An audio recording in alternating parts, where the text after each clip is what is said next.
Batman fans are pretty spoiled. Not only are there tons of games and live-action adaptations that spotlight the character in various tones outside of the comic books, but we are blessed with more animated series and movies than I can even count. Numerous creators have put their spin on the Caped Crusader, but in my mind, there's an obvious standout when it comes to quality and a thorough understanding of the character: Batman the Animated Series. Countless factors contribute to the show's success, but thanks to Timm and Eric Radomski's artistic styles, wonderful scripts from writers like Alan Burnett and Paul Dini, and powerful performances from actors like Kevin Conroy and Mark Hamill, this version of Gotham City jumped off the screen and etched itself into the minds of countless fans. The show's original incarnation lasted for 85 glorious episodes, and after a 2-year break, an upgraded sequel series, subtitled The New Batman Adventures, debuted and lasted another 24 episodes before leading to the establishment of a larger, interconnected DC animated universe. Justice League, and later Justice League Unlimited, emerge on the scene as a direct result of the animated series' success. But more importantly, at least for the sake of this conversation, Batman the Animated Series birthed a spin-off that has come to define Gotham City's future for numerous fans: Batman Beyond. Both shows won Emmys for their fantastic work, but the team's handling of the Bat is most remarkable in their affiliated animated features: Batman, Mask of the Phantasm, and Batman Beyond, Return of the Joker. Released 7 years apart with many of the same creatives on board, most importantly being Andrea Romano handling voice direction on both projects, the two films cut right to the core of the heartbreak and trauma that fuels the Batman mythos. While the two stories have no definitive plot connection, beyond the fact that they're loosely tethered to the same timeline, Mask of the Phantasm and Return of the Joker should be perceived as the animated team's definitive opening and closing remarks about Bruce Wayne's time as Batman. Mask of the Phantasm came out in 1993, roughly 1 year after the show's pilot originally premiered. Part of what makes the show so captivating is that it jumps right into the action. Right away, in the very first episode, Batman is already a pre-established figure, chasing away the bad guys.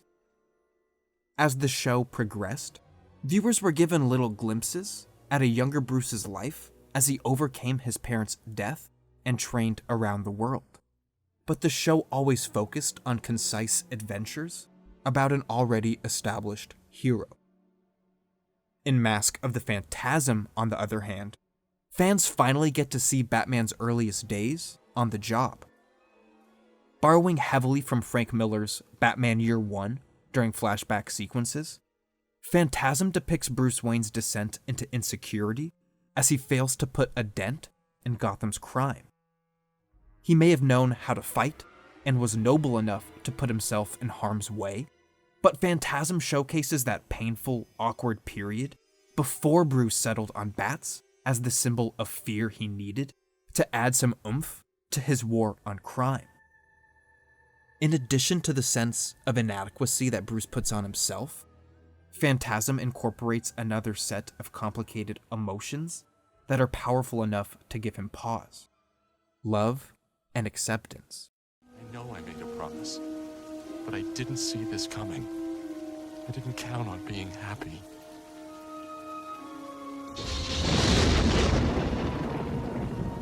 Please, tell me that it's okay. Underneath the gangster facade, Mask of the Phantasm is a story about external circumstances getting in the way of what someone truly wants from life. When a young Bruce Wayne vowed to avenge his parents, there's no way he understood the pressure and the future restrictions that would accompany that pledge. So when something positive finally challenges his perspective in the form of Andrea Beaumont, it's almost too much for Bruce to comprehend. At the first hint of love, he spirals, unsure if he can continue his vow to be Batman. I don't want to let you down, honest, but it just doesn't hurt so bad anymore. You can understand that, can't you? Look, I can give money to the city, they can hire more cops, let someone else take the risk, but it's different now. Bruce makes a real effort at striking a balance between his two desires, vengeance and acceptance, and he even goes so far as to half-assedly propose to Andrea. Oh, never mind. I'm no good at this. Here, you'll get the idea. For a moment, everything is wonderful in the world. But right when Bruce finally lets go of his inner guilt and believes that he deserves a happy life, it all slips away. After going home to inform her father about the engagement, Andrea disappears. We later learn that her father had connections to the mob, and they had to flee the country immediately. But that shock disappearance and rejection is a blow that solidifies Bruce's cold emotional outlook and commitment to his mission. It's kind of the most Batman-y idea of all, that things obviously can't end well for our tragic hero. But it doesn't erase the fact that Phantasm implies a happy shared life is what he clearly desires. By the end of the film, though, even as she and Bruce are once again trying to make some type of relationship work, it's obvious that the two of them can't be together. Not only is Batman's essence tied to overcoming constant tragedy, but it's deeply ingrained in noir storytelling, especially in the animated universe. Everyone follows a code, and even most of the villains are depicted as deeply sympathetic despite their evil, often over-the-top actions. That trend continued with Mask of the Phantasm, as it's revealed that Andrea is actually the titular villain and has been murdering Gotham gangsters connected with her father's downfall. No matter how easy it may be to empathize with Andrea's decisions and even support her vengeful mission, the slight differences in how she and Bruce responded to personal tragedy and dole out justice make them incompatible. Look what they did to us! What we could have had! They had to pay! But Andy, what will vengeance solve? If anyone knows the answer to that, Bruce, it's you. Despite all this, it's clear that even Bruce sympathizes with her, since he ultimately lets her go instead of putting them both through the emotional trauma of reframing their relationship as enemies on opposite sides of the law. So even though this film takes place over a number of years, from the earliest days of Batman to a point where he's already established as Gotham's protector, the inclusion of Andrea in both the past and present day makes it easy to perceive the entire story as a representation of Batman's opening chapter. In this universe, there would be no Batman as we know it without Andrea Beaumont. It was losing her the first time that gave Bruce the space to fully devote himself to being Batman.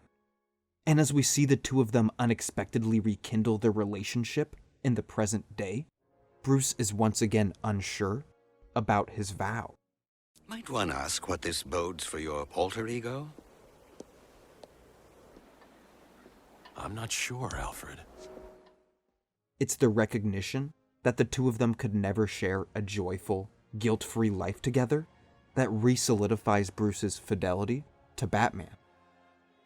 No matter how certain he thought he was in his lifelong mission, Andrea's reemergence and the allure of a normal existence challenged that devotion, and it clearly scares Bruce. It's only after he rejects the notion that the two of them should be together is Bruce able to assert in his own mind that his pledge to protect Gotham City is the right thing for him to pursue. It's not that being Batman makes Bruce happy or unhappy, it's that he has chosen this path, and nothing, not even the love and acceptance of others, is powerful enough to stop this mission.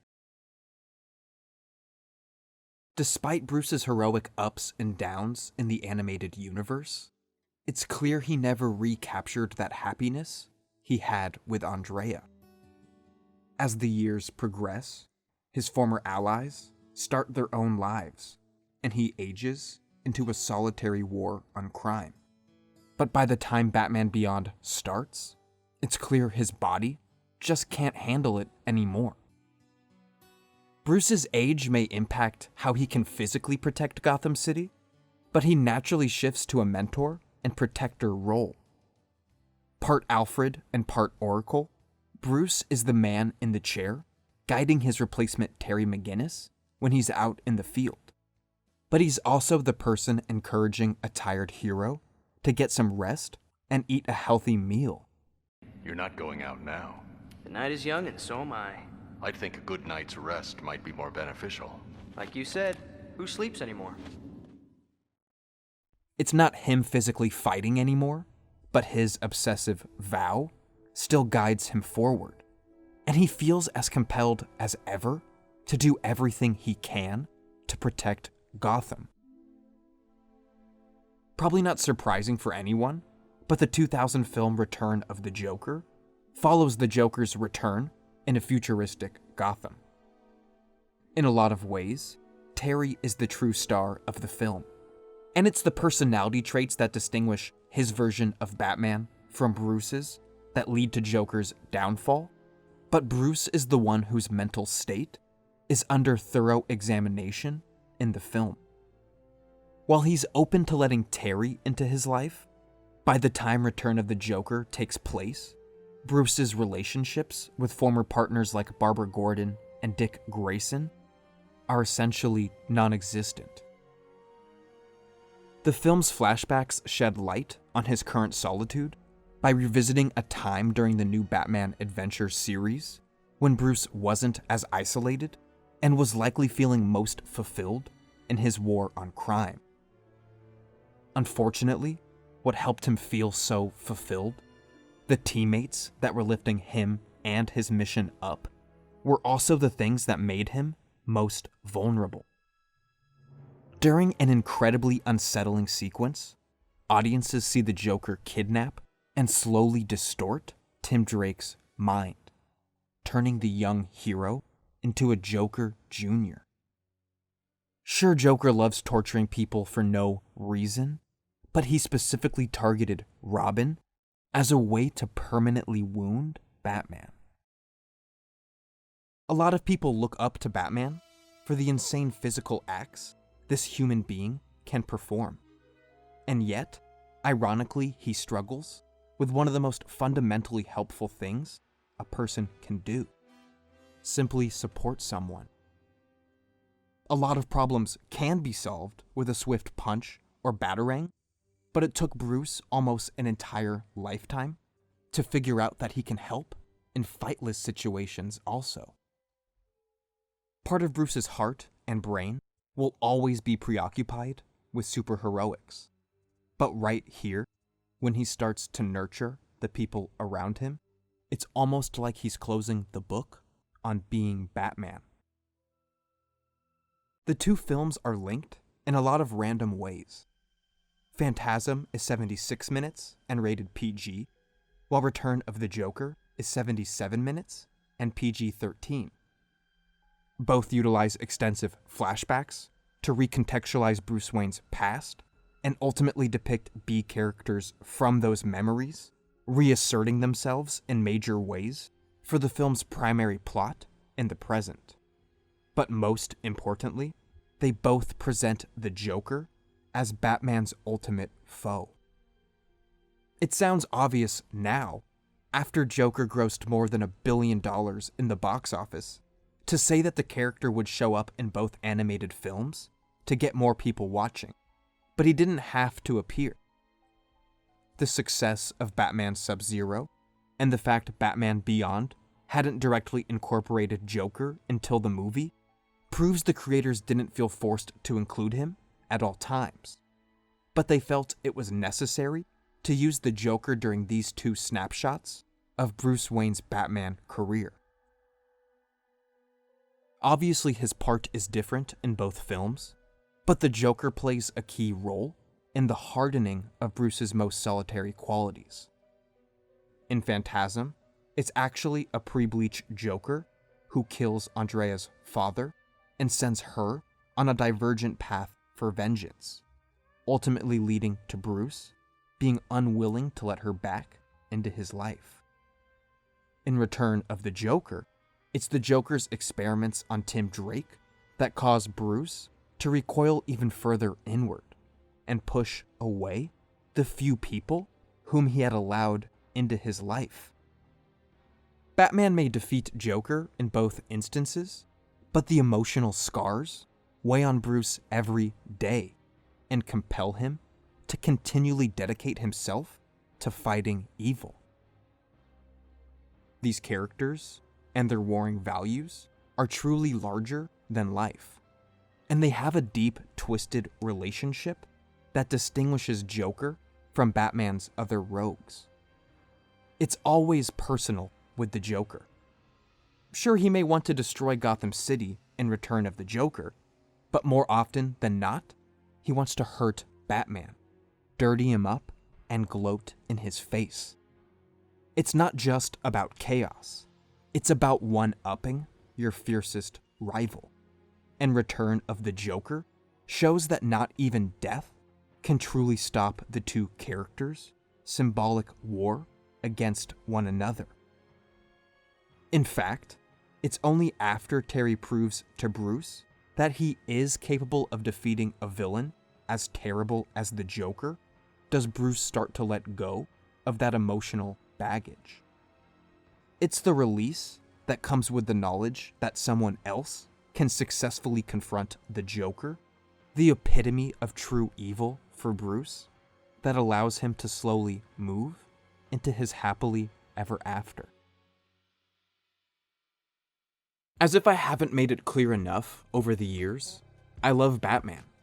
But what really inspired me to make this video is a quote attributed to Grant Morrison. After Scott Snyder took over writing for Batman, Morrison apparently gave Snyder a bit of advice on how to feel a real sense of ownership over the character. During the 0-year arc that saw Snyder completely recreate Bruce Wayne's earliest days protecting Gotham City, Morrison told Snyder to create a birth and death for his version of Batman to distinguish it from the rest. Even though the animated series predates Morrison's run on Batman, their work neatly aligns with Morrison's ideas about telling a definitive story about a pre-established character. Bingo. With Mask of the Phantasm and Return of the Joker as bookends for Batman's expansive animated adventures, audiences get to see Bruce Wayne don a costume for the first time and ultimately settle into a well-deserved happy ending with the people who bring him joy. Hi, old man. Things like Batman and Harley Quinn, or the embarrassingly bad Justice League Unlimited episode Beyond, add a few unnecessary wrinkles to the animated series timeline. But I truly believe these 2 films should be looked at as the opening and closing chapters about Bruce's time as Batman. No matter how many more Batman animated series there has been or there will be in the future, nothing takes away from the fact that this creative team was able to put their own spin on Batman's opening and closing days out into the world. Whether or not you see Mask of the Phantasm and Return of the Joker in a similar framing capacity as I do, it's clear either way that both films are entertaining and emotionally complex. So, at this point, the only thing left for me to say is that the next time you find yourself endlessly scrolling for good content as your dinner gets cold in front of you, consider diving into the world of Batman the Animated Series, because superhero storytelling truly doesn't get any better.